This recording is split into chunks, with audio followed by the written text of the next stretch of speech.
So how do you get 1,000 subscribers from a single video in just 7 days? Well, we just did it following our own advice, so maybe you should too. Now then, hey folks, I'm Rob, welcome back to vidIQ, educating you on your YouTube journey, and today's lesson is all about, well, just doubling down on stuff that you already know works on your channel. That's something that we've just tested and proven on the vidIQ channel through a video that basically explained its own successful strategy. Now, let me just temper expectations a little bit, because one of the reasons this video got 1,000 subscribers in 7 days is because of the vidIQ channel and its size. We already have a large audience, so this video had certain advantages in terms of distribution and discoverability. But having said that, a standard video on the vidIQ channel would perform like this. And so in this example, with 3x the watch time and 10x the number of new subscribers, which isn't too bad in anybody's book. So if you take this strategy, apply it to your video, how many more subscribers are we talking about? 5, 10, 25, 100? A lot more than usual. Anyway, in a nutshell, this is what the video is about. We looked at the data on the vidIQ channel from 3 different perspectives.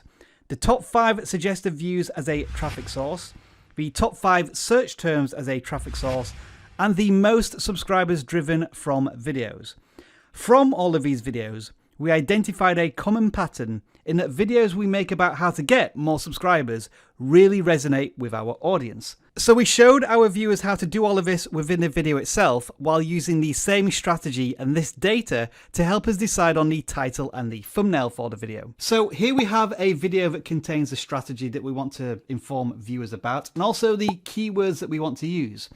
But here's the inherent problem with this strategy. You've kind of already pitched it to your audience in previous videos. And we should know, we've already made several videos basically titled How to Get 1,000 Subscribers. So this is the point at which I needed a flash of inspiration, and through a simple keyword search, I came across this video title from Think Media, which felt new and fresh within the context of gaining 1,000 YouTube subscribers. With this title, you're definitely specifically defining your target audience and keyword search opportunity with 1,000 subscribers, but also adding a level of intrigue and fear of missing out. Try what? I need to click on this to find out. So although the title of these 2 videos is very similar, the content is very different, but it does target the same viewer psychology and demand. A need to get to 1,000 subscribers. But as the saying goes, good artists copy, great artists steal. I'm neither one of them, to be honest. Anyway, you can watch the video now here linked on screen if you want, but if you're a regular here at vidIQ, I suspect you already have. In fact, I know you have. More on that later. What I do want to point out, however, is something that I mentioned towards the end of this video. So what I'm doing here is eating my own dog food. The data never lies. I'm following the data that YouTube is telling me about the vidIQ channel. And what I suggest you do is check back on this video in around about 90 days and see how it's performing versus the rest of our channel. Fingers crossed it's above average. Yeah, didn't need to wait that long, did we? Let's look at the data behind its success. From the moment this video launched, it was ahead of, well, vidIQ's own channel curve. In its first hour, it got twice as many views as the channel average, and even a week later, the video is still getting loads of views from browse features as a traffic source. And that tells me one crucial thing about this video. When YouTube puts this thumbnail and title in front of viewers, they click on it. And this is how to prove it. During its first day, the video averaged a click-through rate of 8.7%. Now, in isolation, that number doesn't sound too great, does it? But, and this is what I've always said, never base your numbers against common averages. Instead, judge your numbers against your own data set. And when we do that, our channel average click-through rate is a shade over 5%. And so in comparison, this video is doing fantastically well. It's a very positive signal to YouTube, and guess what YouTube is going to do with it? It's going to test this video with a larger audience through recommendations. That's why this percentage for this video is so much higher than the channel average. It's also why when you review the impressions for the video, there are noticeable inclines when YouTube's recommendation system decides to test a video with a brand new bunch of people. Now, one thing this can impact when YouTube tests videos is audience retention. It's at 30%, which isn't great. Usually we hover around 40%. But reassuringly, when we view the data by relative audience retention, the video does perform average or better compared to other videos of a similar length. So this is definitely something to be aware of. When your videos do perform better than usual, you may find that your click-through rate and audience retention is actually lower than usual because YouTube is testing it with audiences that maybe aren't as familiar or as invested in your content. But now we get to the point in this video where I can reveal its true nature.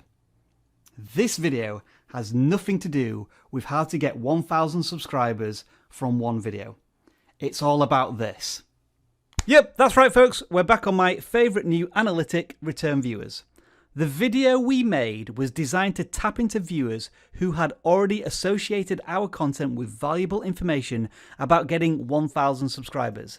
And it worked because, as you can see, thousands and thousands of viewers came back to tune in for this video. I've already said this, and I'm going to continue to say this in future videos, and you're more than welcome to argue with me in the comments below. But this button and these numbers matter far less than this graph and your returning audience, unless your sole objective is to get more of these. Let me offer you a simple choice.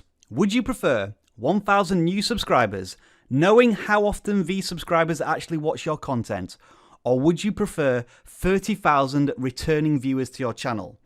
I know which I would personally choose. Of course, it's not always going to be returning viewers. It could be new viewers discovering your channel for the very first time. But irrespective of whether they are new viewers or returning viewers, what do you do next? You build trust, loyalty, and a relationship with those viewers. I feel like this year, I've been able to really tap into the vidIQ audience twice. The first time was when I made a video, ironically enough, about these graphs, representing a new way to unlock the YouTube algorithm. The video did well, so I made a follow-up, which again brought back our audience. And so here we are again with a video that's really popped with our audience. How do we as a channel capitalize on this by providing more of the same value to our audience? Well, I'm going to be honest with you folks, and I don't want you to feel as if you've been cheated or anything, but you're watching it right now. How to get 1,000 subscribers with one video. The title fits into the keywords we know work with our audience. It's a bold claim that we can now prove, and the thumbnail dovetails nicely with a previous one that got loads of clicks. You know all of those numbers in your channel analytics? Well, that data never lies. And we made a data-driven decision based on those numbers. And it worked. And you know what? We're doing it all over again. And you know what? Fingers crossed, it works all over again. And to finish off with, your code number to put in the comments below to confuse every viewer that didn't get this far into the video is a number. How many subscribers has your best video earned for you and your channel? Just a number, nothing else. See you in the next one.